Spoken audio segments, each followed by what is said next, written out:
विद्रोह। कथन तो हम बाद में देखेंगे। 1895 से 1901 तक। तो पहले तो हमें विद्रोह का ही पता होना चाहिए। कहाँ हुआ? छोटा नागपुर, बिहार में। कौन सा विद्रोह था ये? जनजाति या धार्मिक सामाजिक? कौन सा विद्रोह था? जनजाति विद्रोह। हम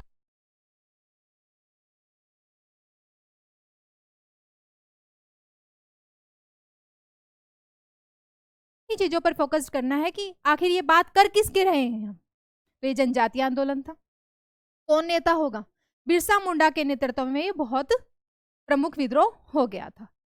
इस विद्रोह में क्या है? पहला कथन, क्या कथन देखना हमें कि कथनों पर विचार कीजिए। व्यापारियों और साहूकारों की घुसपैठ से आम भूमि जोत की उनकी प्रणाली के विनाश के खिलाफ था। कह रहे हैं कि व्यापारियों और साहूकारों की घुसपैठ हो गई क्योंकि छोटा नागपुर में खुटगरी प्रथा थी जिसमें सामूहिक खेती थी। जनजातीय लोग तो वैसे ही सामूहिक होते हैं, वहां पे भूमि का कोई प्रबंधन नहीं था, सामूहिक खेती थी।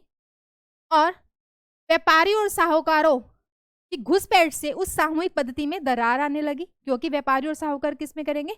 अपने स्वामित्व में भूमि को करेंगे, जिससे उनके जनजीवन पर प्रभाव पड़ा।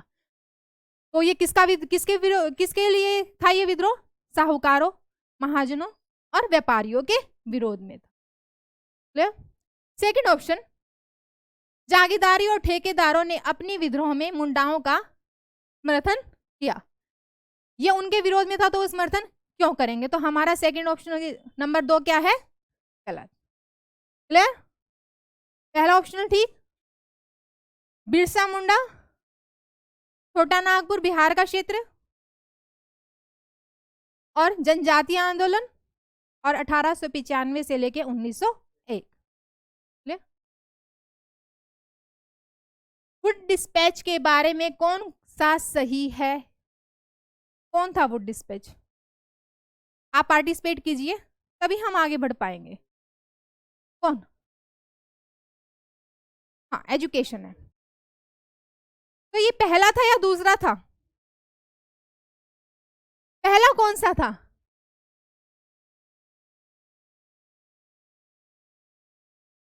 एटीन 1835 में हमने कहा था कि हम एजुकेशन पे 1 लाख रुपया खर्च करेंगे।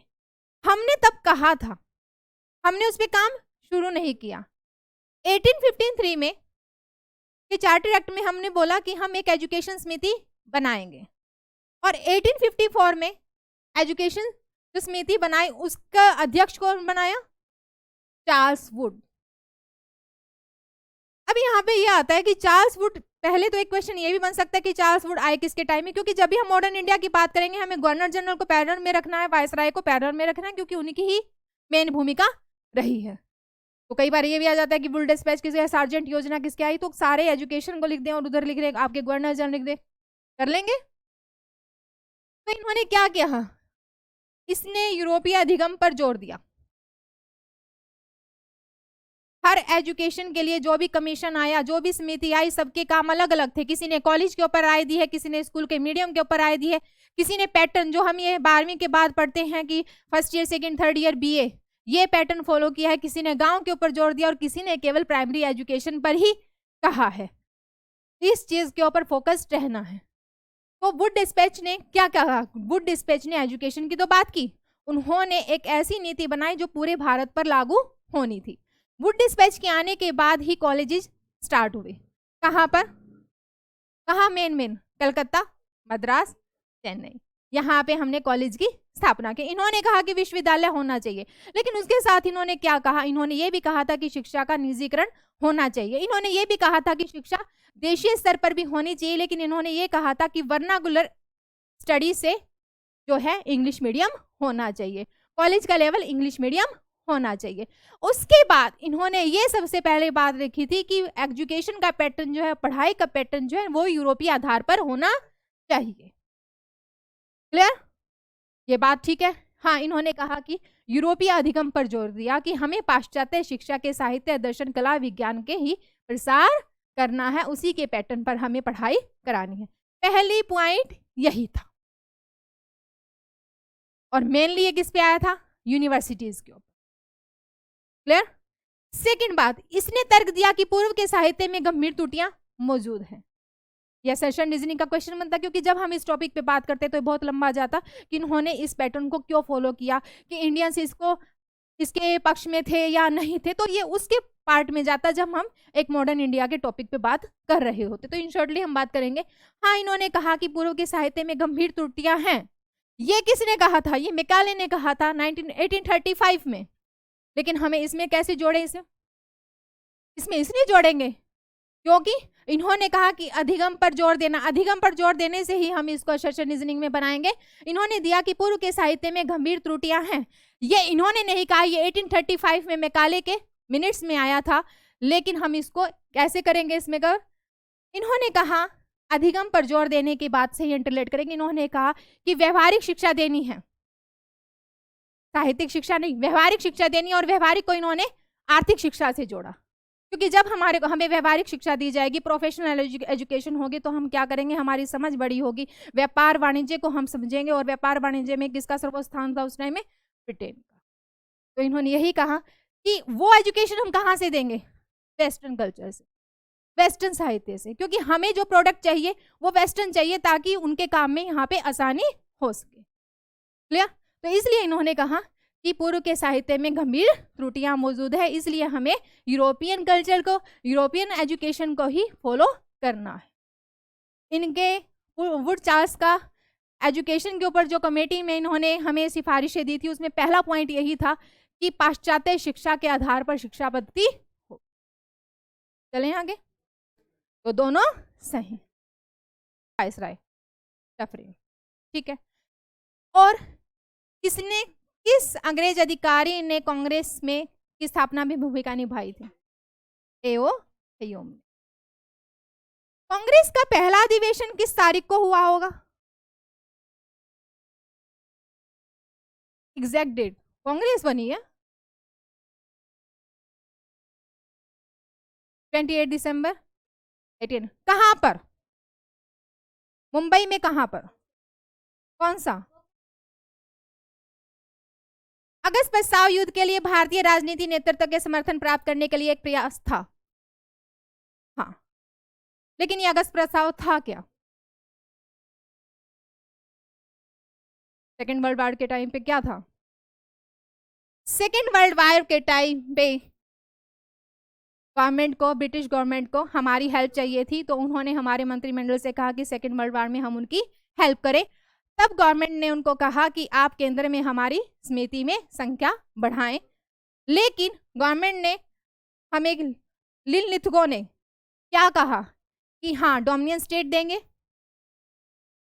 कार्यकारिणी में हम सदस्य संख्या बढ़ा देंगे, और संविधान निर्मात्री सभा का गठन करेंगे युद्ध के बाद में। ये बिल्कुल ठीक है। पहला गलत है, क्योंकि हार्डिंग नहीं थे, डफरिन थे। तो आपका कौन सा ठीक हुआ? तो स्वदेशी आंदोलन की विशेषताएं निम्नलिखित में से कौन सी हैं? स्वदेशी आंदोलन क्या था? पहला पॉइंट, क्या विशेषताएं होंगी? आत्मनिर्भरता पर बल, किसानों की व्यापक भागीदारी और सांस्कृतिक पुनरुत्थान। हमें इन्हीं पर ही बात करनी। क्या था स्वदेशी आंदोलन? कब आया? बंगाल विभाजन कब हुआ? 1905 में। स्वदेशी आंदोलन कब शुरू किया हमने? कब शुरू किया? 7 जुलाई 1905 को सरकार ने घोषणा कर दी कि हम विभाजन करेंगे। और 16 सितंबर 1906 को हमने विभाजन की घोषणा कर दी कि विभाजन हो गया। और 16 अक्टूबर 1905 को कांग्रेस ने कलकत्ता के टाउन हॉल में स्वदेशी और बहिष्कार को पारित किया। स्वदेशी और बहिष्कार को जब हमने पारित किया, तो स्वदेशी आंदोलन में क्या क्या मेन बातें थी?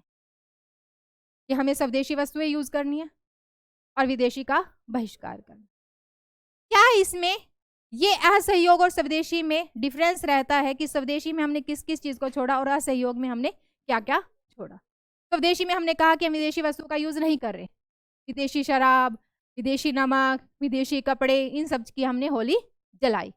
उसके साथ हमने किसके ऊपर बल दिया? आत्मनिर्भरता पर। आत्मनिर्भरता में हमने क्या किया? पंचायतों से काम करना शुरू किया। स्वदेश बांधव समिति ने क्या काम किया?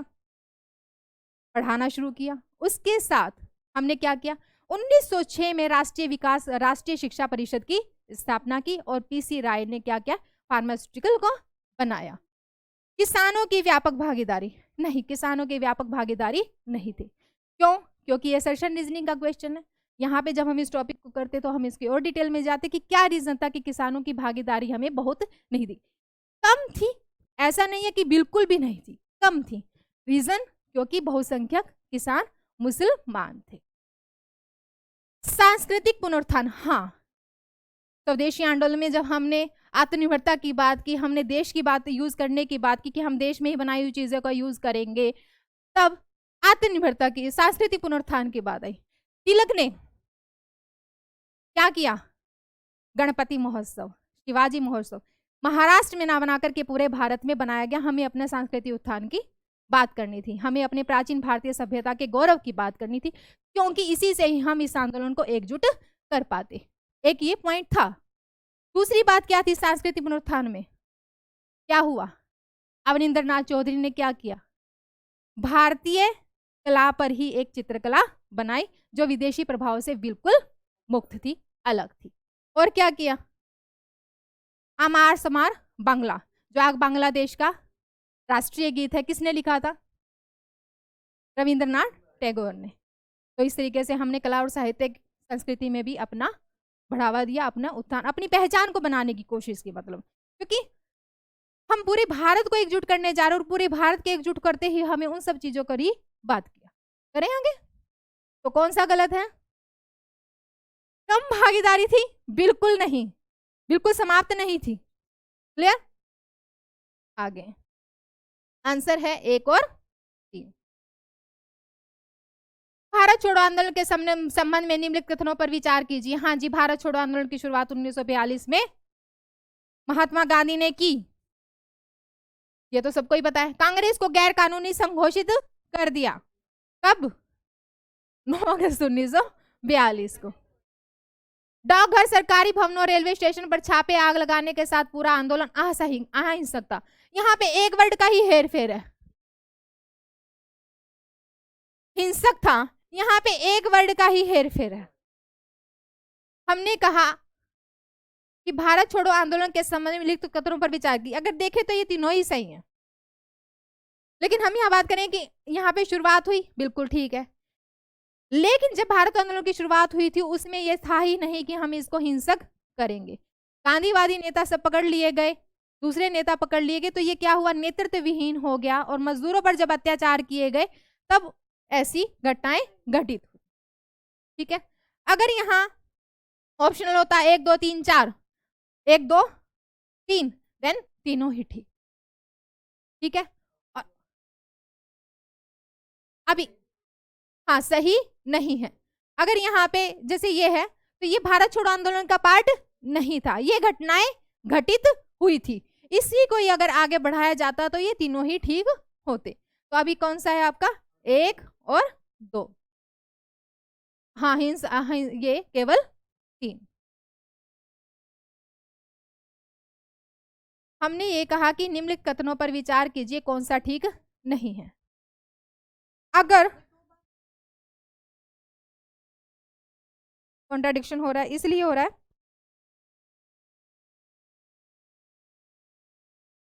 भारत छोड़ो आंदोलन की शुरुआत 1942 में महात्मा गांधी ने की थी, यह कहाँ पे लिखा हुआ है? हाँ, तो गांधी जी ने कहा था कि करो या मरो। 7 जुलाई 1942 को गांधी जी ने कहा था कि करो या मरो। अगर कांग्रेस की कार्य समिति ऐसा कोई निर्णय नहीं लेती है कि जो भारत में अंग्रेजों से मुक्त कराने के लिए एक स्टेप हो, तो मैं बालू की रेत पे खुद ही एक आंदोलन खड़ा कर दूंगा। नेहरू जी ने कहा था कि दिल्ली छोड़ो। 7 अगस्त 1942 को मुंबई के ग्वालियर टैंक से मौलाना अबुल कलाम आजाद ने भारत छोड़ो आंदोलन की लिए कहा था कि होगा, और 8 अगस्त 1942 को कि भारत छोड़ो आंदोलन होगा कांग्रेस ने स्टैंप लगा दी, और 9 अगस्त 1942 को महात्मा गांधी और बाकी सभी नेहरू सभी को जीरो ऑपरेशन के अंतर्गत पकड़ लिया। ठीक है, पहले स्टेप में ये था कि हम सिर्फ धरना देंगे शांति प्रिय ढंग से, कोई भी अहिंसा नहीं होगी। सेकंड स्टेप में परिस्थितियां ऐसी हो गई कि जनता मजदूर अहमदाबाद, और वो भी पूरे भारत के नहीं थे, अहमदाबाद के मजदूरों ने हड़ताल की, रेल पटरी तोड़ी, ये सब। तो इसीलिए हम कहते हैं कि ये, क्योंकि ये पूरे भारत छोड़ो आंदोलन का पार्ट नहीं था, अहमदाबाद का। चले आगे, हो गया आगे।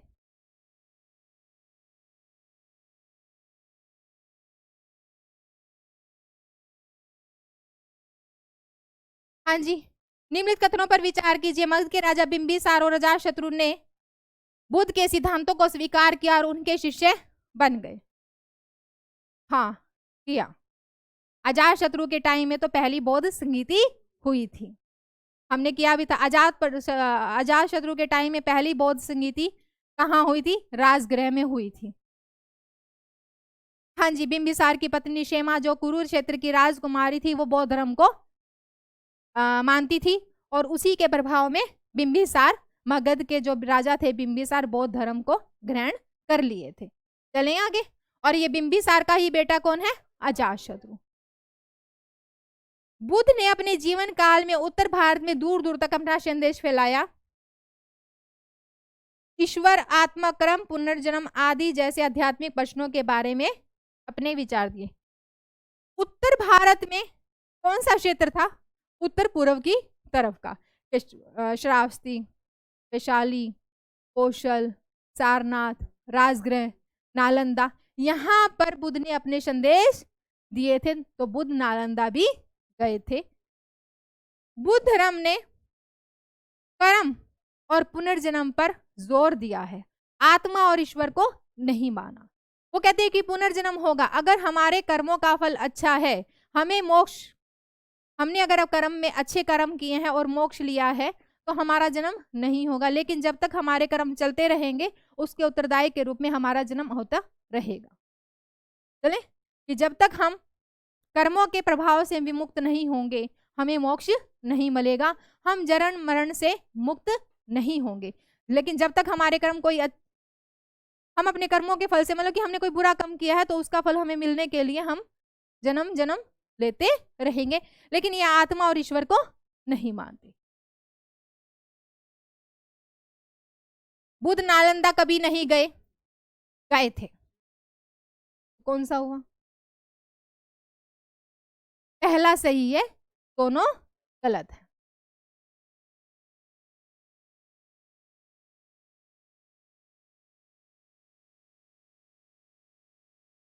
आत्मा को, आत्मा है, आत्मा अजर है, अमर है, ये आत्मा, हम जो कहते हैं कि आत्मा अजर है, कभी नहीं मरती, उसको नहीं। पुनर्जन्म कि आपका जब तक काम का फल आपका पूरा नहीं होता, आपका होता रहेगा।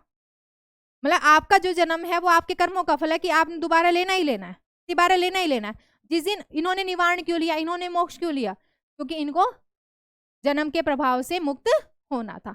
आत्मा अजर है, अमर है, आत्मा सदैव रहती है, ये उस चीज को नहीं मानते।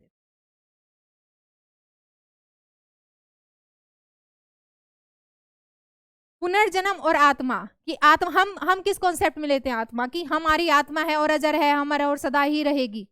आत्मा जैसे कि गीता में लिखा है कि आत्मा को ना कोई काट सकता ना कुछ, वो है कांस्टेंट और हमेशा ही रहेगी, वो अपना रूप बदलेगी। यहाँ पे आत्मा जो हम स्थिर मान रहे हैं कि आत्मा है, कि व्यक्ति को कभी भी मोक्ष नहीं मिलता, वो है, स्थिर है, उसने जन्म लेते ही रहना है।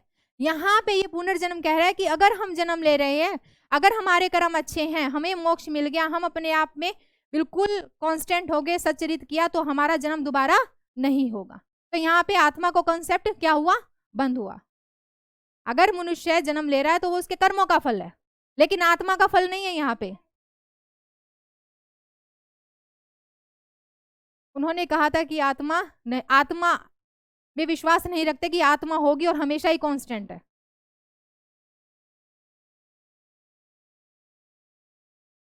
उन्होंने कहा कि आत्मा नहीं होती, जो हम भगवत गीता में लिखा मानते कि आत्मा है। और अगर व्यक्ति ने, जैसे कि हम क्या मानते हैं कि वो हमेशा नया रूप धारण करती रहेगी, हमारी विचारधारा ये है। इनका, आप इस चीज को आत्मा और पुनर्जन्म को आत्मा से मत जोड़ो ना एक बार। उनका कहना ये, हम कह रहे हैं कि आत्मा कांस्टेंट और हमेशा ही रहेगी, ठीक है, हमने आत्मा को एक तरफ रख दिया। बुद्ध कहते हैं कि अगर जन्म हो रहा है, अगर उनका भी जन्म हुआ है तो उनके कुछ कर्म थे जिनके फल को भोगने के लिए उनका जन्म हुआ है। जिस दिन उनके कर्मों, बुरे कर्म खत्म हो जाएंगे, उनके कर्मों का फल उनको खत्म हो जाएगा, तो उस दिन उनका जन्म नहीं होगा, वो विमुक्त हो जाएंगे, वो हट जाएंगे। यहाँ पे आत्मा का जो कांस्टेंट हमारी व्याख्या है वो नहीं है कि आत्मा होती ही है।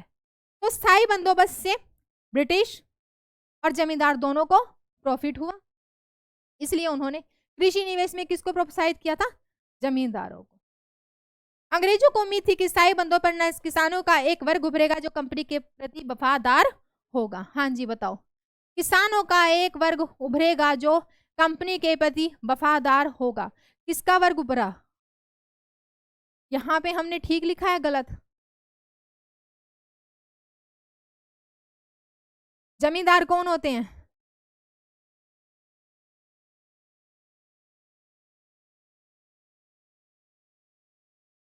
कर लेंगे, फर्क देख लिया, किसान थे या जमींदार? कर लेंगे। तो पहला कौन है? हाँ जी, क्योंकि यहाँ पे हमने लिखा है किसानों का एक वर्ग उतरेगा जो उनके लिए वफादार होगा। वर्ड्स पे क्वेश्चन पढ़ते वक्त जब भी, एक तो फैक्चुअल क्वेश्चन आता है, फैक्चुअल क्वेश्चन आप बना ले जाओगे, लेकिन जैसे ही कॉन्सेप्ट क्वेश्चन आएगा तो कॉन्सेप्ट में आपको देखना पड़ेगा।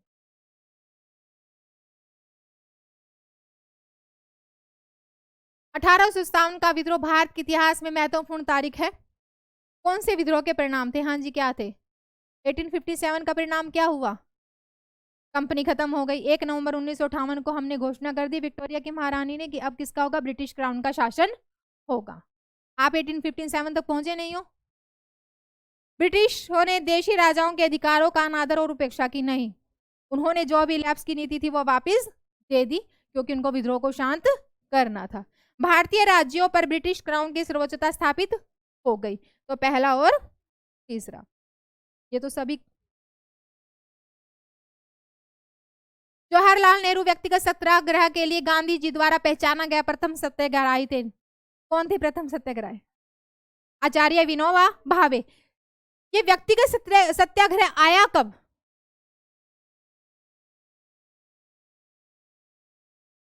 नाइनटीन क्यों आया था? क्योंकि जब इन्होंने हमें युद्ध में शामिल किया और कहा था कि डोमिनियन स्टेट देंगे और संविधान मातृ सभा का हम बनाएंगे, उसके बाद वो उन्होंने सिफारिशें पूरी नहीं की, जो बातें गई थी वो पूरी नहीं की, तो उसके विद्रोह में इन्होंने कहा था कि हम व्यक्तिगत सत्याग्रह करेंगे ताकि हम अपनी बातों को आगे रख सके। तो जो पहले कौन थे? विनोबा भावे थे, और दूसरे कौन थे? जवाहरलाल नेहरू थे। 17 अक्टूबर 1940। जिन्ना और अंबेडकर तीनों सम्मेलन में कौन शामिल हुआ? अंबेडकर ही तीनों सम्मेलन में शामिल नहीं शामिल हुए थे। गांधी जी कौन से में शामिल हुए थे? सेकंड में। जिन्ना पहला दूसरा।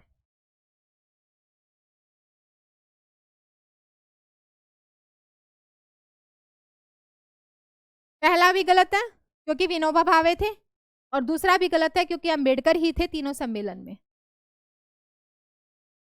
आगे चलें। कांग्रेस के मंत्रियों ने 1939 में प्रांतों में इस्तीफा दे दिया था क्योंकि सरकार ने उन्हें कार्यकारी परिषद में सीटें आवंटित नहीं की थी। 1939 में हमने इस्तीफा क्यों दिया था? क्योंकि सेकेंड वर्ल्ड वॉर था। सारे मंत्रिमंडल कह रहे थे कि आप अपनी भूमिका स्पष्ट कीजिए कि युद्ध के बाद आप क्या करेंगे, और इन्होंने भूमिका स्पष्ट नहीं की और हमसे बिना पूछे हमें युद्ध में झोंक दिया। उसके विरोध में हमने क्या किया था? 9 अगस्त 1939 को सभी मंत्रिमंडल ने त्याग पत्र दे दिया और इसी को अंबेडकर ने क्या बनाया था? मुक्ति दिवस।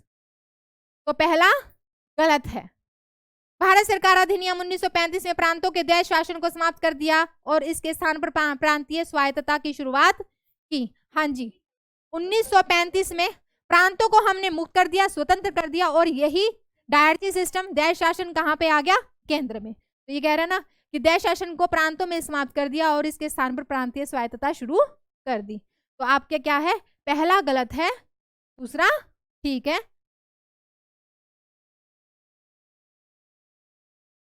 चले आगे।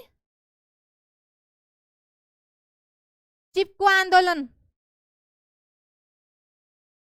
और अपिको आंदोलन, क्या था? चिपको आंदोलन दोनों ही वन से संबंधित है। चिपको आंदोलन था 1973 में और उत्तराखंड में, और एपिको आंदोलन था 1986 में और साउथ में, कर्नाटक में। ठीक है, चिपको आंदोलन 1973 में उत्तराखंड में, और ये कर्नाटक में 1986 में। तो टाइम में डिफरेंस है, दोनों थे वन से संबंधित, और दोनों आंदोलन महिलाओं की भूमिका भी महत्वपूर्ण थी। सुंदरलाल बहुगुणा चिपको आंदोलन के महत्वपूर्ण लेखक थे। ये कहाँ के थे? उत्तराखंड के। तो दूसरा और तीसरा ठीक है।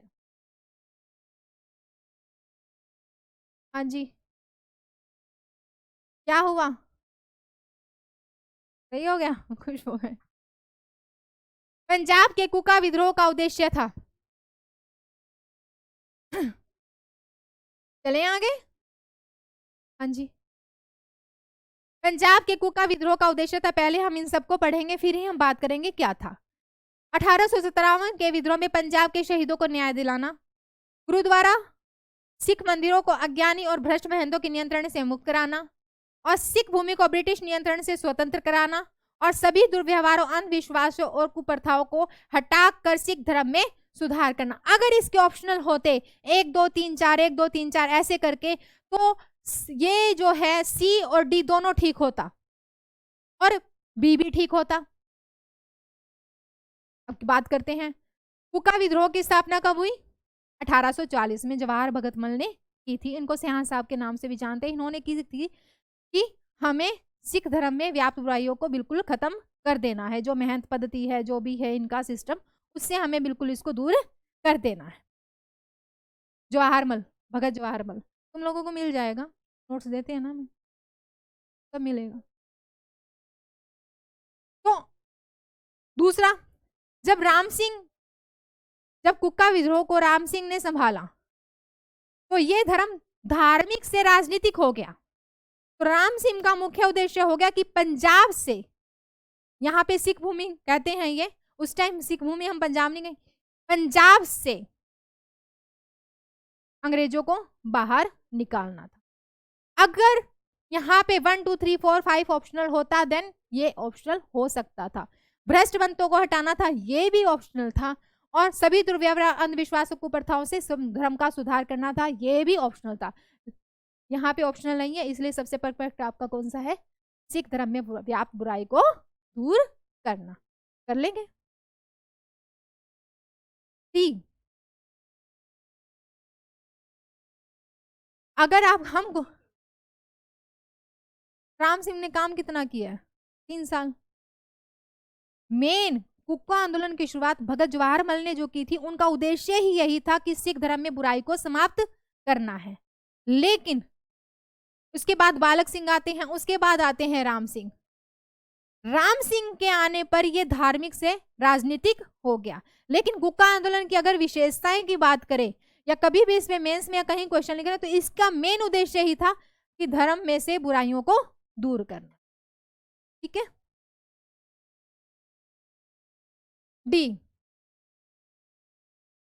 हाँ जी, उत्तरवैदिक काल में निम्नलिखित में से कौन सा सही सुमेलित है? कहाँ लिखा है यज्ञ के बारे में? यजुर्वेद, शतपथ ब्राह्मण, कैसे भूल सकते हो? शतपथ ब्राह्मण में हमें इसकी जानकारी मिलती है। ठीक है, और शतपथ ब्राह्मण उत्तरवैदिक काल में सामवेद, यजुर्वेद, अथर्ववेद उत्तरवैदिक काल के ही हैं। राजसूय यज्ञ किसके लिए था? राज्याभिषेक के लिए। अश्वमेध यज्ञ किसके लिए था? राज्य विस्तार के लिए। ठीक है, वाजपेयी यज्ञ किसके लिए था?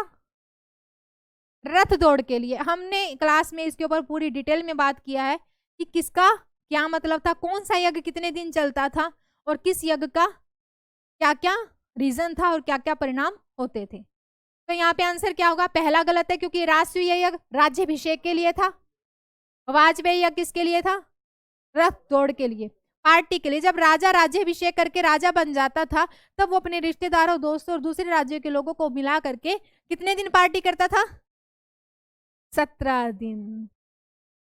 तो वाजपेयी यज्ञ किससे था, रथ दौड़।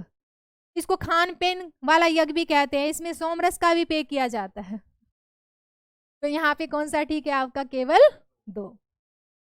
यहाँ पे अश्व यज्ञ इसलिए कहते हैं क्योंकि जो घोड़ा छोड़ा जाता था, जो भी पकड़ेगा उससे लड़ाई होगी, लेकिन जब वो लौट के आएगा तो क्या कहेंगे, उसकी बलि दे दी जाती थी। करें आगे। ऋग्वैदिक आर्यों के संबंध में निम्नलिखित कथनों पर विचार करें। ऋग्वैदिक का टाइम पीरियड पता है, 1500 से 1000। ऋग्वैदिक के टाइम पीरियड तक आर्थिक व्यवस्था में कुछ भी नहीं था, कबीलाई जीवन था। और ऋग्वेद के बाद 1300 ईसा पूर्व के पास में हमें अतरंजी खेड़ा से लोह के अवशेष मिलते हैं, और 1300 ईसा पूर्व 1000 से 600 का टाइम किसका है, उत्तर वैदिक काल का है। और 1000 ईसा पूर्व में हमें क्या मिलता है,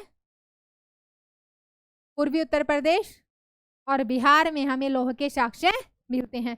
तो ऋग्वैदिक कार्य को लोहे का ज्ञान नहीं था, ठीक है। वस्तु व्यापार विनिमय प्रणाली पर आधारित था, ऋग्वैदिक काल की बात हो रही है ये। ऋग्वैदिक काल में कबीलाई जीवन था, ग्रामीण पृष्ठभूमि थी, वस्तु व्यापार नहीं था। क्योंकि हम जब बात करते हैं कि गाय का यूज कितनी बार हुआ, 176 बार, और कृषि का कितनी बार आया, 3 बार, उर्वर धान्य वपंती, तो इसका मतलब कि अर्थव्यवस्था तो थी ही नहीं। तो ऋग्वेद में हमें कोई भी स्पष्ट प्रमाण नहीं मिलता है कि वस्तु विनिमय द्वारा व्यापार होता था। निष्क नामक सोने के सिक्के को बड़े लेन देन में एक माध्यम में प्रयोग किया जाता था। निष्क नामक सेना, हमें ऋग्वैदिक काल में निष्क नामक सोने का ढेला मिला है। ढेला मतलब कि कोई हमने ऐसे ही इकट्ठा उबड़ खाबड़ कुछ रख दिया, उसका कोई आकार नहीं है, उसको आप मुद्रा बोल सकते हो क्योंकि कोई आकार नहीं है, कुछ तो कहेंगे ही ना। या फिर कहते हैं कि वो गले का कुछ आभूषण था, लॉकेट टाइप था, लेकिन वो कोई सिक्का नहीं था। तो दूसरा और तीसरा क्या हो गया, गलत, पहला ठीक। हाँ,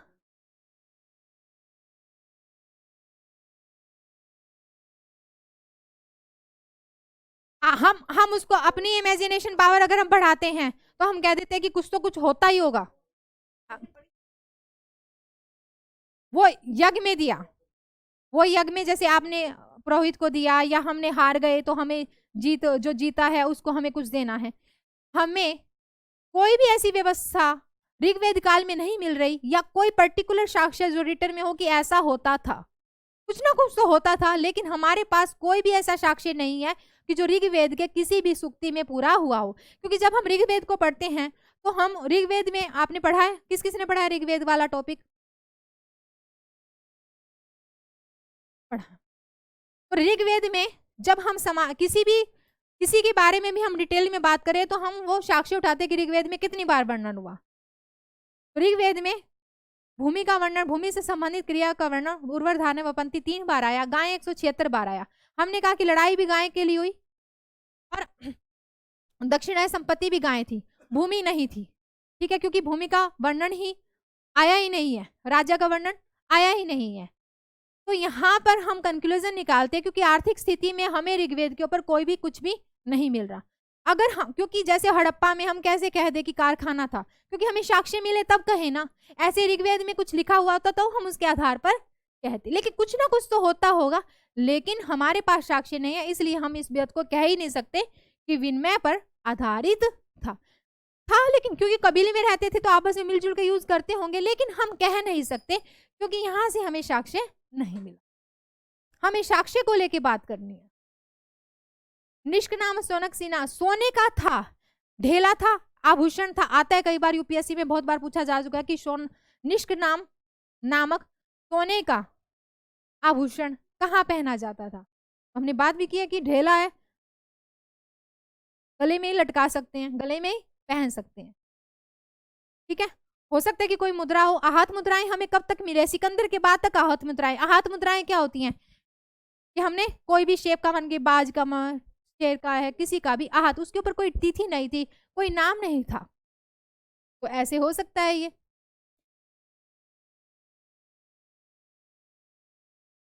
आरंभिक वैद काल के बारे में निम्नलिखित कथनों पर विचार कीजिए।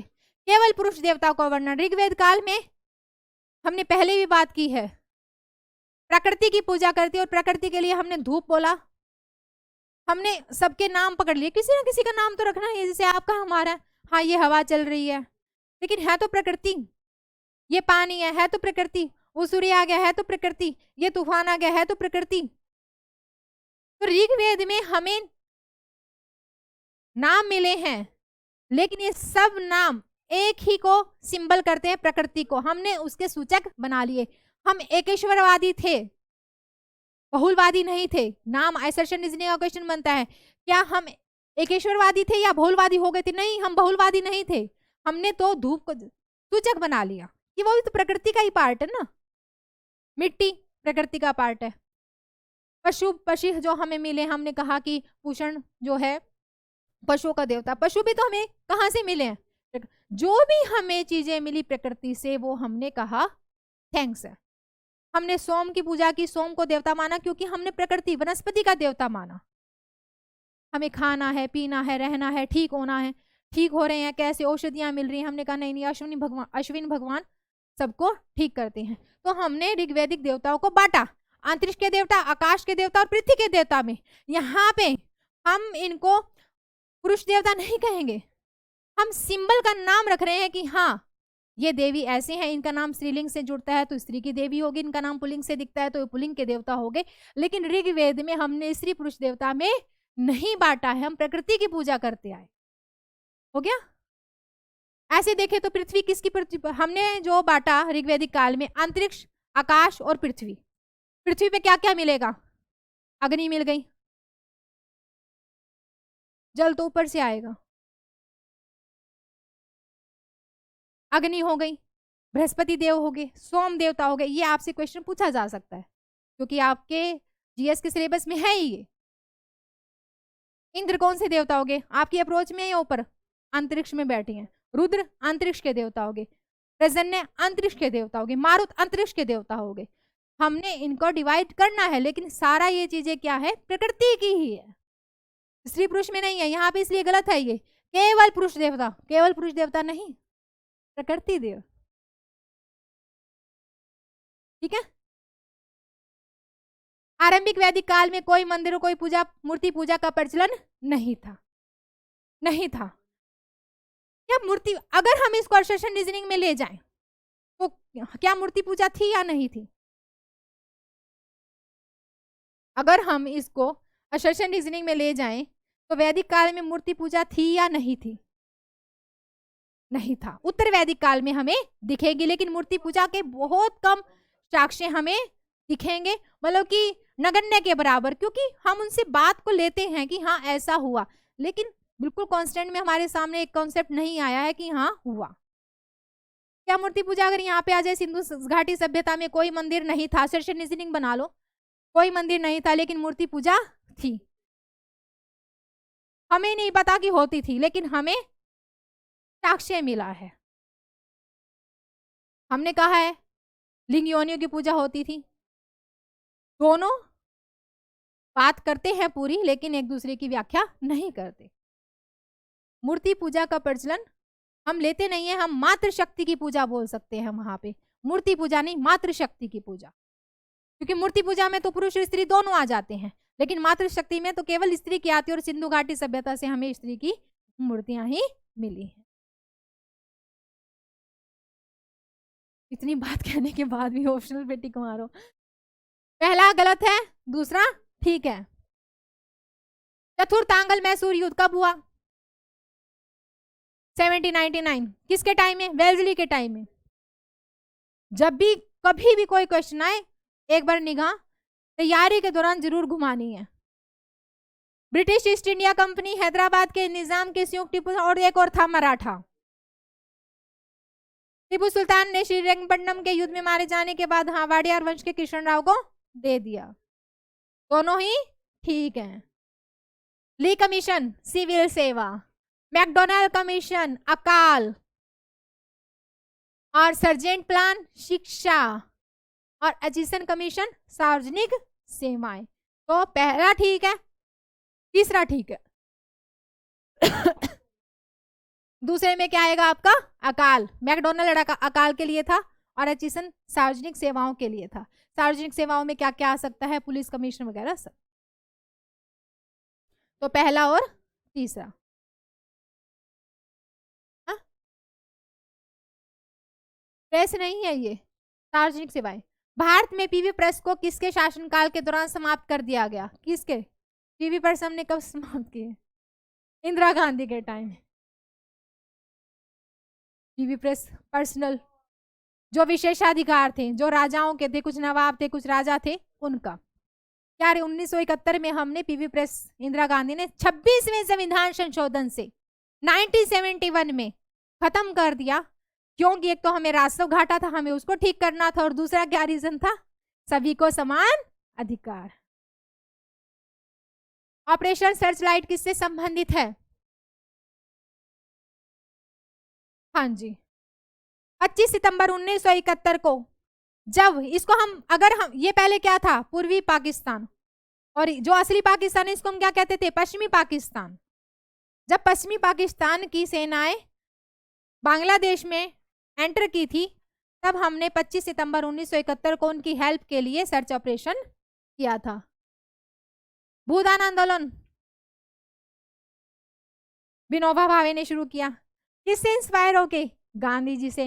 गांधी जी की किस बात से? सर्वोदय आंदोलन से और स्वराज से उन्होंने इंप्रेस होकर के इस आंदोलन की शुरुआत की 1951 में। क्या था? उपहार गांव में देना, कि आप अपनी जमीन अपनी स्वेच्छा से, जिनके पास नहीं है उनको दे दे। लेकिन लास्ट में यह आंदोलन कंपलसरी हो गया कि तुम्हें अपनी 1/6 भाग डोनेट करना है।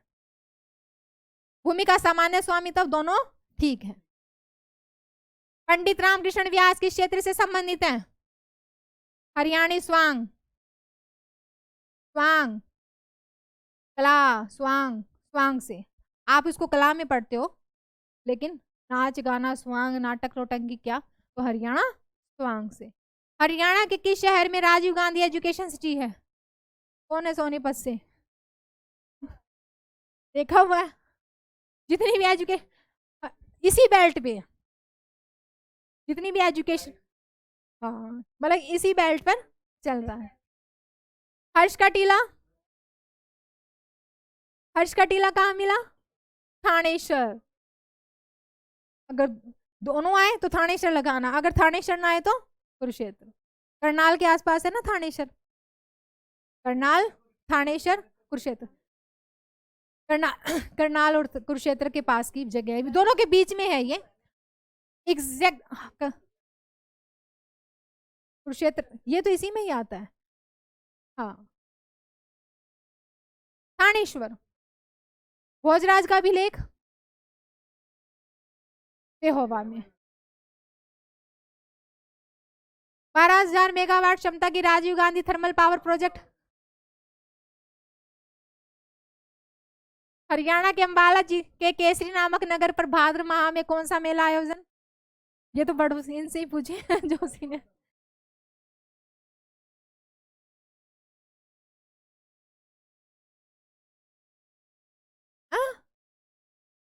आप गोगन, अरे भादों की नौमी को ही तो लगता है गुग्गा।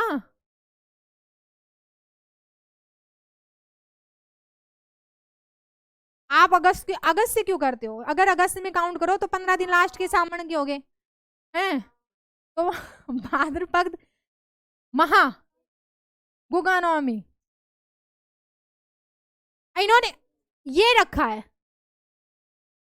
हरियाणा के किस जिले में कापर की प्रचुरता है?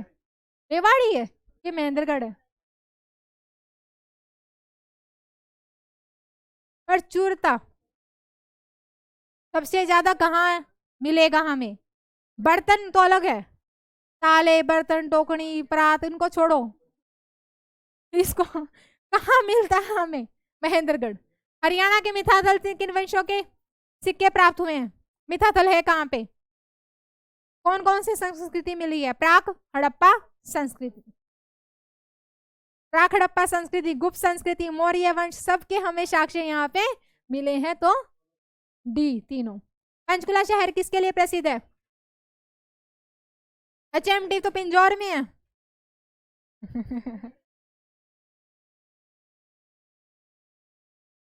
कितने किलोमीटर पे आपको पता होगा? 10-12 किलोमीटर। और पिंजौर के बाद क्या शुरू हो जाता है? कालका जी। ठीक है, तो पंचकुला शहर बोल रहा है वो, पंचकुला शहर पिंजौर आया एचएमटी के लिए, यहाँ पे आएगा बर्तनों के लिए।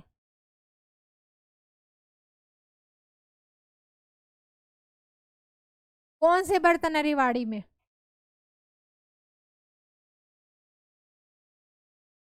यहाँ पर बर्तनों के लिए होगा।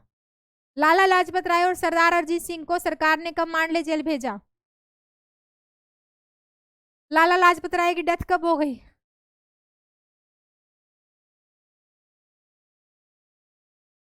लाला लाजपत राय और अजीत सिंह को देश से निर्वासित कब किया था? पहले हमने इनको जेल भेजा, उसके बाद हमने इनको देश से निकाल दिया। 1907। दूरवास, अरे क्वेश्चन आंसर के टिक पे ज्यादा कॉन्सेप्ट पे ध्यान दिया, ये तो सब मिल ही जाना आंसर। दूरवास आश्रम कहाँ पर है? रोहतक, दुब्बल-दल। दूरवासा ऋषि का आश्रम दुब्बल-दल है।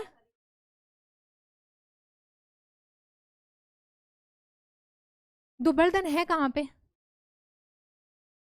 हाँ है, दुब्बल-दल रोहतक। काकरोई माइक्रो जल विद्युत परियोजना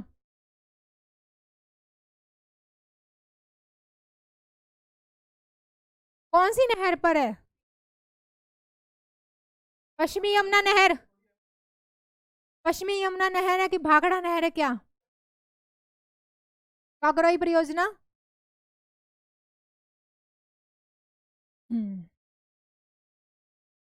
अनकाई दलदल किस अभिलेख में चौहान राजाओं द्वारा NH-71 है? रोहतक पानीपत। कहां से शुरू होता है ये? रेवाड़ी और पंजाब तक। प्रसिद्ध शारदा देवी मेला अंबाला। हरियाणा के भिवानी जिले में नौजवान भारत सभा की स्थापना राधा कृष्ण वर्मा ने की थी।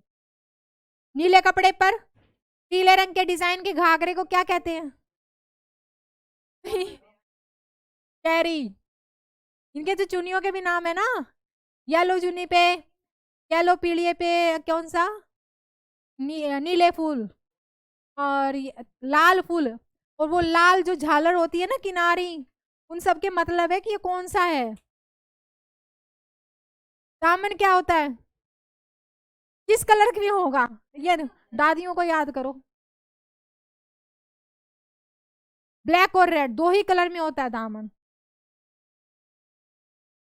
और अगर दामन के नीचे नीली वो लगा दी हमने, लेस टाइप का कुछ पाइपिंग लगा दी, तो उसका नाम अलग हो जाता है। अगर रेड लग गई को अलग हो जाएगा। तो स्पेशलाइजेशन है इसमें। कल्चर में अभी तो ज्वेलरी पे भी आएगा ना। ज्वेलरी क्या क्या होती है हरियाणा की?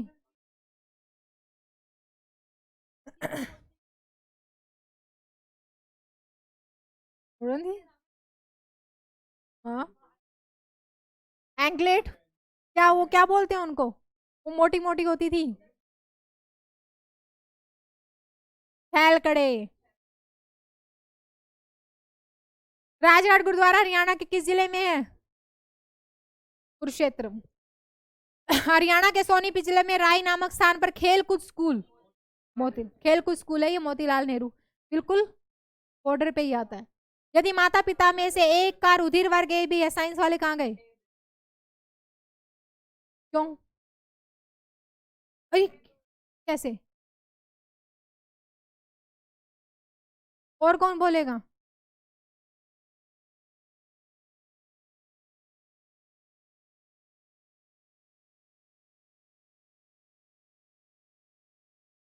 ए बी ब्लड ग्रुप में, जूलॉजी वाले आप, ए बी ब्लड ग्रुप में एंटीजन ए बी होता है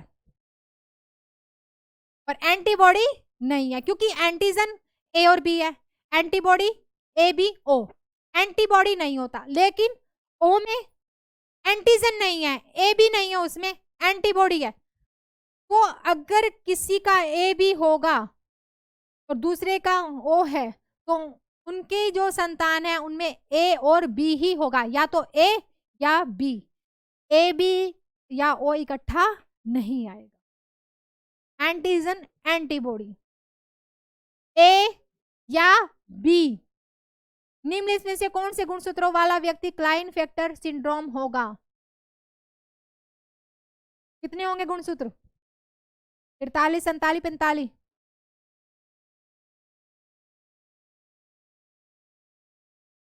कौन है साइंस वाला? सही आप। कितने गुणसूत्र होंगे एक्स एक्स वाई में? 47। ऐसे ही बोल रहे हो इसमें। आप नॉर्मल केस की बात क्यों कर रहे हो? यहाँ की, ये यहाँ की देखो, क्या होगा 47 वाले गुणसूत्र की? मेल के फीचर्स कम, फीमेल के ज्यादा।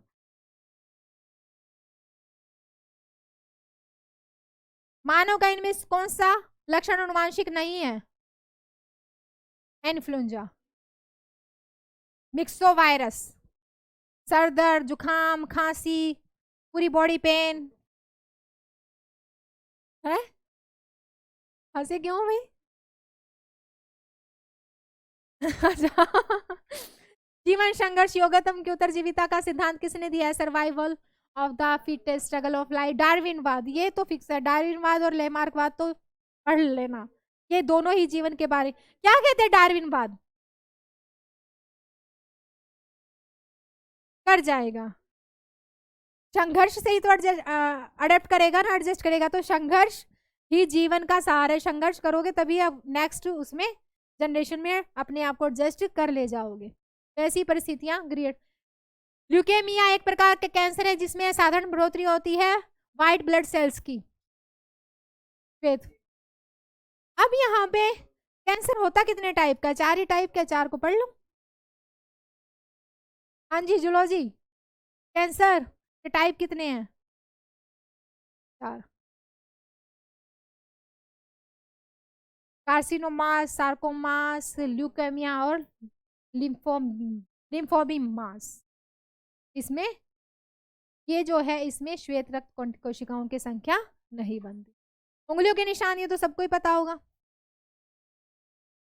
Fluorescent powder. उंगलियों के निशान को सतही बहुरंगीय स्तर पर उभारने के लिए क्या प्रयुक्त होता है? Fluorescent powder. थैलीसीमिया एक बीमारी है, वंशानुगत बीमारी है, किससे संबंधित है? खून से।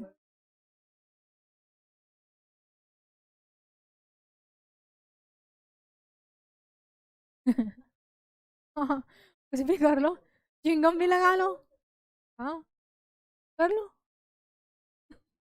जो पूछे पहले हमें उसमें बात कर। हो तो कुछ भी, एग्जाम्पल नहीं पूछा इन्होंने, एग्जैक्टर एग्जैक्टर आप डालें, हो सकता है। थैलेसीमिया ब्लड से, ये तो कॉमन हो गई, हर जगह बोर्ड लगे रहते हैं। निम्नलिखित में से कौन सी बीमारियां एक उत्तरवर्ती उत्तर परिवर्ती जीन के क्याकरण के कारण होती हैं? हाँ जी, जेनेटिकली ट्रांसफर होती हैं। थैलीसीमिया ये सारी ब्लड से ही संबंधित है हमारी, हिमोफीलिया, थैलीसीमिया, एनीमिया। कॉन्टिक्स रिकॉर्ड किसका रजिस्टर है? मानव गतिविधि, नेगलेंस का। गुड, कौन बोला? आप, आपने बोला ना? हाँ गुड। हाँ, जब मानव गतिविधियों से जलीय स्थान जो है खतरे में आ जाए। वन्य जीवन संरक्षण के उद्गम में साहस दिखाने वाले कौन सा पुरस्कार दिया गया है? अमृता देवी बिश्नोई पुरस्कार, 1 लाख की राशि। कांचीगम राष्ट्रीय उद्यान कहाँ है? जम्मू कश्मीर में। क्या मिलता है? कारा हिरण। साथ साथ कर लो। समताप मंडल की ओजोन गैस की परत की मोटाई किससे नापी जाती है? हाँ जी, साइंस वाला कौन? रॉबसन। कार्टाजेना प्रोटोकॉल किसके सुरक्षित स्थानांतरण हैंडलिंग के बारे में बात करता है? कार्टाजेना प्रोटोकॉल आया था एलएमओ की। शेर की पूंछ वाला मकाक किस वन्य जीव रिजर्व में पाया जाता है? नीलगिरी, पश्चिमी घाट, नीलगिरी, पश्चिमी घाट। पश्चिमी घाट की बेल्ट में कौन कौन आता है? पता ही होगा, ज्योग्राफी की है तो यहाँ पे पश्चिमी घाट से संबंधित क्या है हमारे पास? नीलगिरी। तो पश्चिमी घाट की बेल्ट में मिलता है ये। सल्फर डाइऑक्साइड के प्रदूषक का जैविक सूचक है?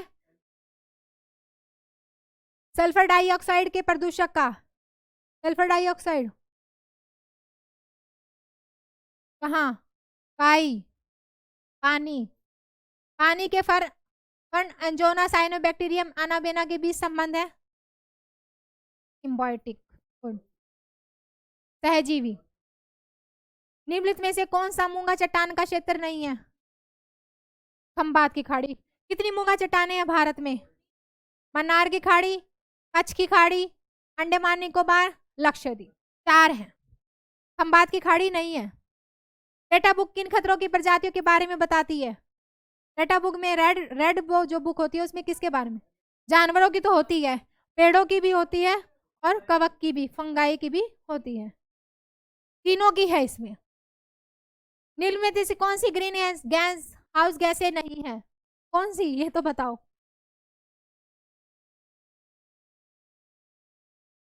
हाँ, साइंस में कौन?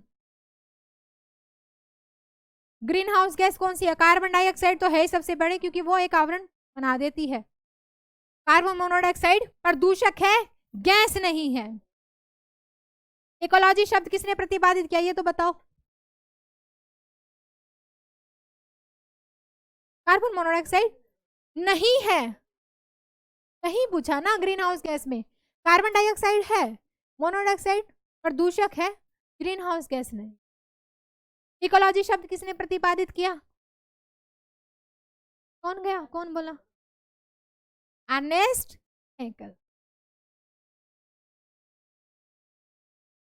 अगर एक और 1 2 3 4 में आता ना तो सी और डी दोनों होते। ठीक है। साइबेरियन सारस किस नेशनल पार्क में आता है? कहाँ है ये? यूनेस्को की लिस्ट में है या नहीं है? ध्रुव है।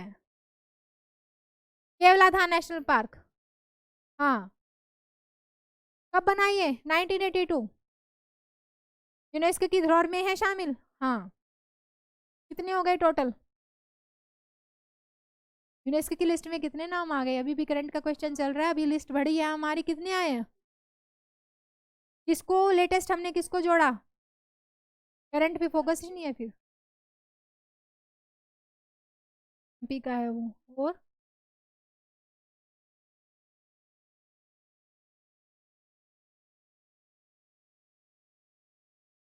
वेटलैंड में किसको जोड़ा?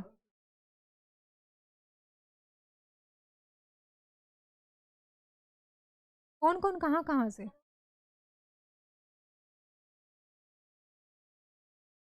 अर्थ आवर किसके द्वारा मनाया जाता है? अब कब बनेगा? 21 में। 2021 में कब बनाएंगे? 22 मार्च 2021। WWF। राष्ट्रीय हरित प्राधिकरण के पहले अध्यक्ष कौन थे? कब स्टार्ट हुआ? एनजीटी 2010 में बनाए और पहले अध्यक्ष कौन थे? जस्टिस लोकेश्वर सिंह आंटा। भारत में अधिकतर किस प्रकार के वन पाए जाते हैं? कौन से?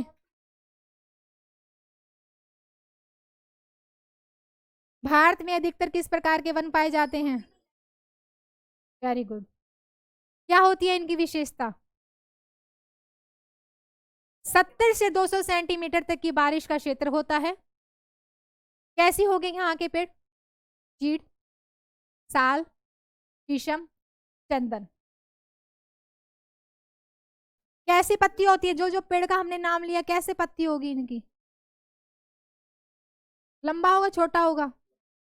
तना चौड़ा होगा, मोटा होगा? यही विशेषताएं तो बताते हैं हम वनों में। क्या कुछ कह रहे हो? बिना ऑक्सीजन आपूर्ति के माउंट एवरेस्ट की चढ़ाई करने वाले पहले व्यक्ति कौन थे?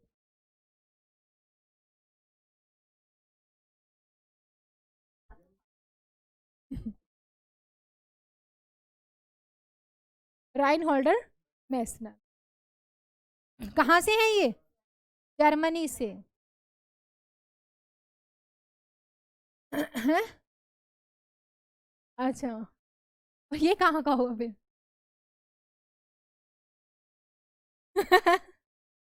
नाम से अगर हो जाता है तो कहाँ होगा?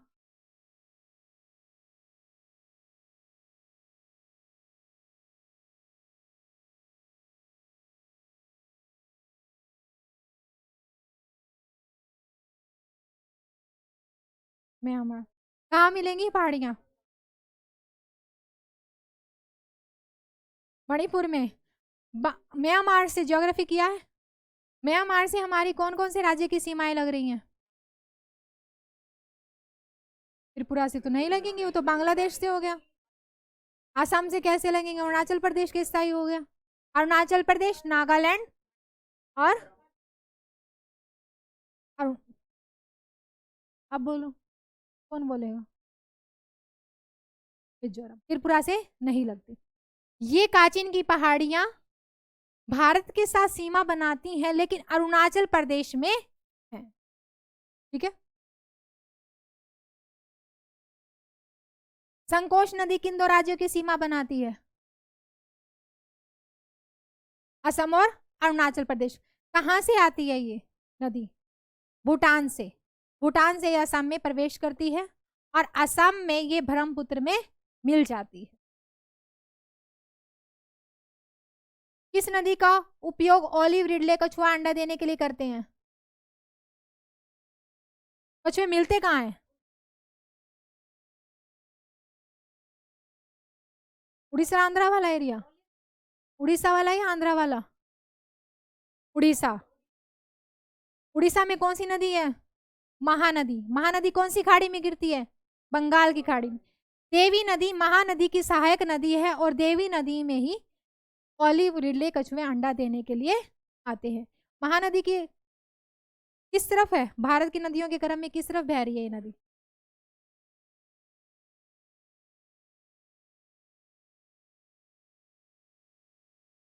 सोचो, क्या पढ़ती हो?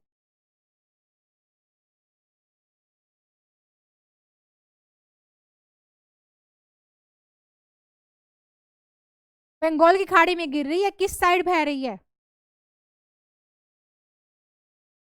पश्चिम से पूर्व की तरफ बह रही है। इसके साथ और कौन सी रिवर है इसके सीक्वेंस में, अगर पूछा जाए कि उत्तर से दक्षिण? उसके साथ कृष्णा कावेरी आ गई महानदी के साथ।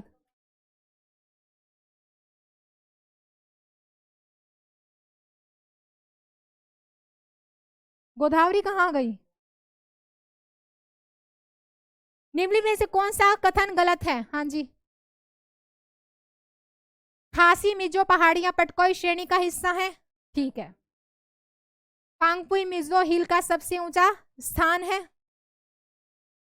मिजो हिल का सबसे ऊंचा स्थान पांगपुई ही है। खासी पहाड़ियों को स्थानीय भाषा में लुशाई कहा जाता है। नहीं, मिजो। कौन सा कथन गलत हुआ? सी। निम्नलिखित में से भारत के किस राज्य की सीमा म्यांमार से बर्मा से नहीं लगती? म्यांमार से नहीं लगती। किसकी? असम की। तीनों आ गए। निम्नलिखित में से कौन सा कथन गलत है? बोलो। हाँ, भारत की सबसे खारी पानी की झील कौन सी होगी? मीठे पानी की झील कौन सी होगी फिर? है?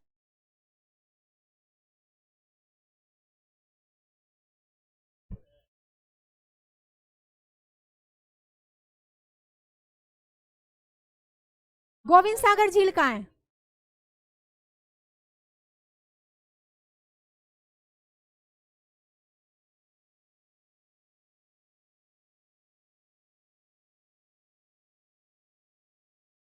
कंफर्म का झीलें देख लेना, इतना कंफ्यूजन है वर्ड के साथ, झीलें देख लेना आज के पेपर में।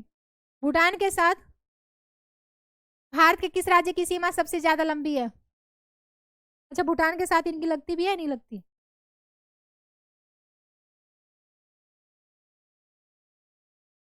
हाँ बोलो। सबसे ज्यादा लंबी सीमा असम की सीमा कितनी है? 287 किलोमीटर असम से बॉर्डर टच करता है, सिक्किम का 23 किलोमीटर टच करता है, अरुणाचल प्रदेश का 17 किलोमीटर टच करता है, और पश्चिम बंगाल का 173 किलोमीटर। तो किसका ज्यादा हुआ? असम का। और इन चारों की ही सीमाएं भूटान से लगती। क्वेश्चन का पैटर्न अभी यही चल रहा है कि किसकी सीमा किससे ज्यादा लगती है। अच्छा, अगर हम एरिया वाइज देखते हैं, हम सात अफगानिस्तान, पाकिस्तान, भूटान, चीन से हमारी सीमाएं लगती है, नेपाल से, तो सबसे, और बांग्लादेश से सबसे ज्यादा हमारा बॉर्डर टच किससे कर रहा है? बांग्लादेश। कितना? 4000 तो पाकिस्तान का हुआ।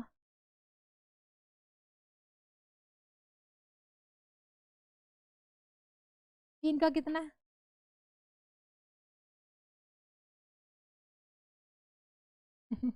नेपाल का कितना है? म्यांमार का कितना है? बर्मा का 599। 500। भारत के कुल बाहरी ऋण में अधिकतम हिस्सा किसका है? Long term, long term. Reserve trench स्थिति एक शब्द है जिसका निम्न में से किसके संदर्भ में किया जाता है? आईएमएफ से संबंधित एक शब्दावली है, लेकिन क्या होगा इसका मतलब? हर कंट्री का एक कोटा फिक्स है। कोटा और जो मुद्रा की होल्डिंग्स है उसके बीच के डिफरेंस को हम कहते हैं रिजर्व ट्रेंच स्थिति। भारत का कितना है?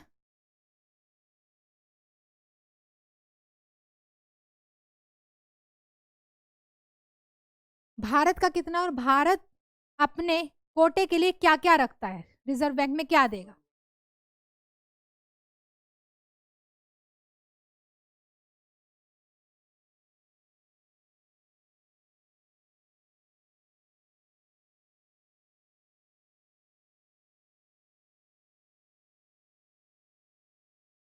किसके अंदर? आईएमएफ में तो आ गई, भारत का अंश पूछ रही हूं मैं, इस पे ध्यान देना। राष्ट्रीय लघु बचत निधि निम्नलिखित में से किससे संबंधित है? सार्वजनिक खाता। कब शुरू किया गया था ये?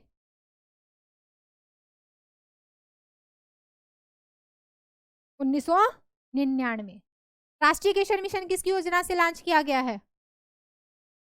उपयोजना है ये, लेकिन किस मिशन का पार्ट है ये? राष्ट्रीय कृषि विकास मिशन का। National agriculture development plan.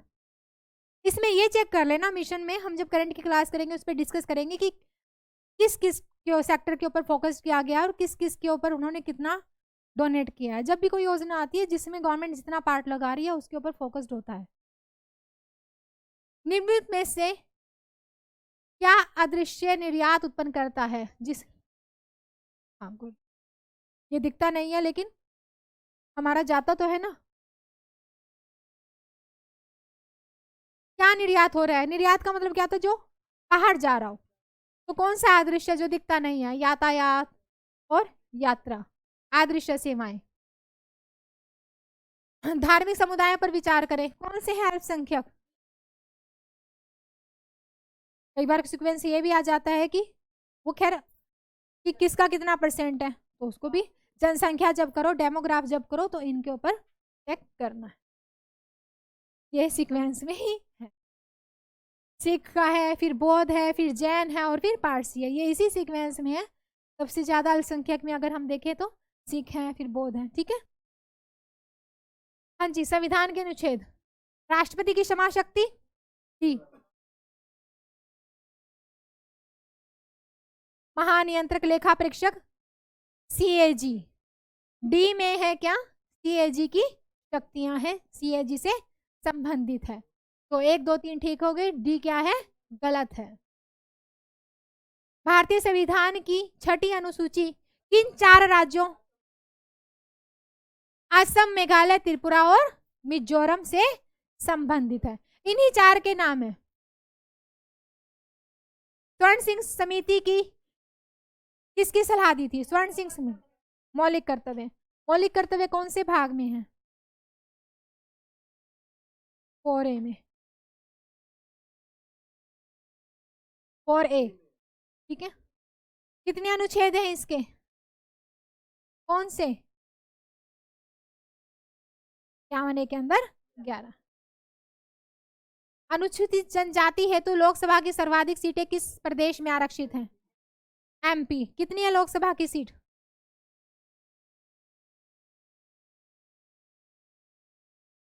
Tribes ही है यहाँ। कितनी है इसकी सीट? 29। कितनी मिली ST को? 6। भारत का संविधान भारत के सुप्रीम कोर्ट को केंद्र राज्यों के संबंध विवाद के लिए किस क्षेत्र के तहत लेने का अधिकार देता है? ओरिजिनल, वास्तविक अधिकार। इनमें से कौन सा राष्ट्रपति चुनाव के लिए निर्वाचक मंडल का हिस्सा नहीं है पर महाभियोग का हिस्सा नहीं है? राज्य विधानसभा, आप बोले सभा। उपराष्ट्रपति को हटाने का प्रस्ताव किसमें पेश किया गया था? किया जा सकता है राज्यसभा में, क्योंकि राज्यसभा के ही सभापति होते हैं। सीमा प्रबंधन विभाग किस मंत्रालय के अंतर्गत आता है? हाँ, तो जब अब ये इंडिया पढ़ो तो इसमें मंत्रालय देख लेना कि किस मंत्रालय के अंदर कौन सा पार्ट है, और ऐसे हरियाणा का देख लेना कि कौन से मंत्री किसको देख रहे हैं और एक डिपार्टमेंट के क्या क्या काम है। क्षेत्रफल के हिसाब से भारत की सबसे बड़ी लोकसभा कौन सी है? लद्दाख। लद्दाख। सबसे बड़ी विधानसभा, कश्मीर और लद्दाख विधानसभा वाले क्षेत्र हैं। कश्मीर और आर्टिकल 239 का और आर्टिकल 239 कश्मीर और लद्दाख को विधानसभा क्षेत्र वाला यूटी बताता है। अब बताओ कौन सा है आपके सामने? लद्दाख हो गया, कश्मीर हो गया, और दिल्ली है नहीं है?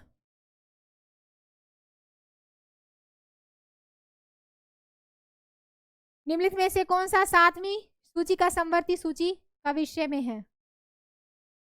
7वीं सूची में कितनी विषय, कितनी सूचियां हैं? पता ही होंगे तीनों के। तो कौन सा आ गया? B1। निम्नलिखित में से कौन राष्ट्रीय आपदा प्रतिक्रिया का निधि का संचालन करता है?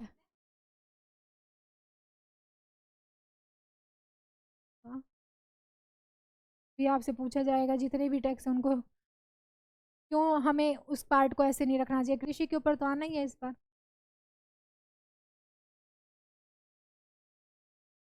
1 आएगा। कृषि राज्य सूची में, राज्य ही निर्णय ले सकता है किसका कैसा है, क्योंकि कृषि जो है किसका अधिकार है? व्यक्तिगत संपत्ति का अधिकार। ठीक है, व्यक्तिगत संपत्ति है कुछ राज्य की, तो उसमें केंद्र की भूमिका नहीं है। लेकिन वन जो है वो तो सभी का पार्ट हो गया ना पूरे। ऐसे ही पुलिस प्रशासन किसका पार्ट होगा? राज्य का होगा। रेलवे किसका पार्ट है? ठीक है, यातायात जब हम देखते हैं तो वो सेंटर का पार्ट बन जाता है, लेकिन कृषि जो है वो आपके स्टेट का पार्ट है। आर्टिकल 35 उसको कहता है, आर्टिकल 300 कहता है कि उसको संपत्ति का अधिकार देता है।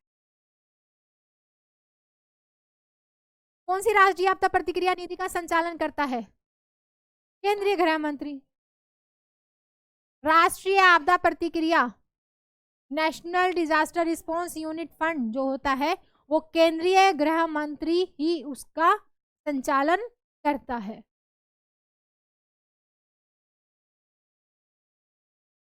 डिजास्टर मैनेजमेंट का हेड होता है। डिजास्टर मैनेजमेंट में वित्त संबंधित कार्य केंद्रीय गृह मंत्री करता है। टोक्यो 2020 ओलंपिक संचालन समिति का अध्यक्ष कौन है? चिको होशिमोतो। चिको होशिमोतो कहाँ के हैं? क्या डिपार्टमेंट है इनके पास जापान में?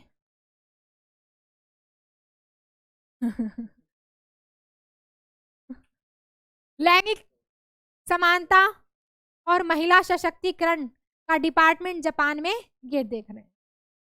जापान के प्रधानमंत्री कौन है? होशिमिता सोगा।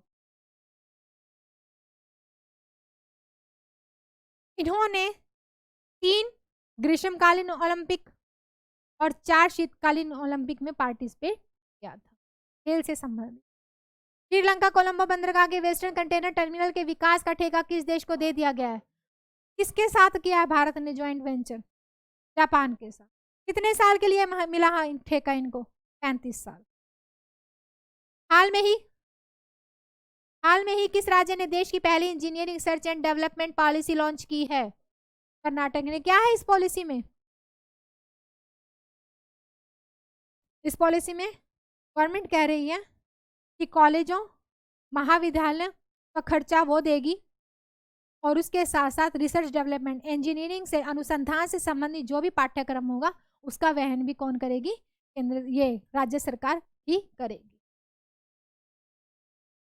भारत की तरफ से जारी ईज ऑफ लिविंग सूचकांक 10 लाख अधिक आबादी वाले शहर में कौन सा प्रथम है? 10 लाख में बेंगलोर और 10 लाख से कम में शिमला।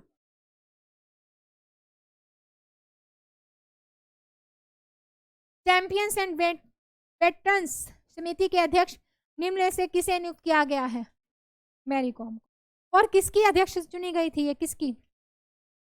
अंतर्राष्ट्रीय मुक्केबाजी संघ की। अंतर्राष्ट्रीय मुक्केबाजी संघ की। हाल में ही किस राज्य ने निजी क्षेत्र की कौन कौन सा सेक्टर है पूछा जाएगा? निजी क्षेत्र है, निजी क्षेत्र का कौन कौन से सेक्टर जो भी है, रजिस्टर्ड है, ट्रस्ट है, हाँ 10 वर्कर से ज्यादा हो, जिसमें 50,000 से कम सैलरी हो, कॉन्ट्रेक्चुअल कोई भी लिया जा सकता है।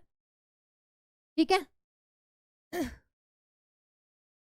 राज्यसभा और लोकसभा टीवी के विलय के बाद अभी से क्या नाम ने याद आया? कौन है इसके अध्यक्ष?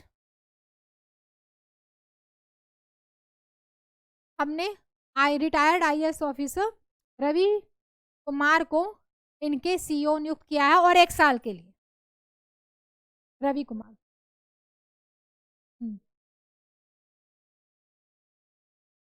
निम्नलिखित में से किसी टेनिस खिलाड़ी ने हाल में ही किसको हराया?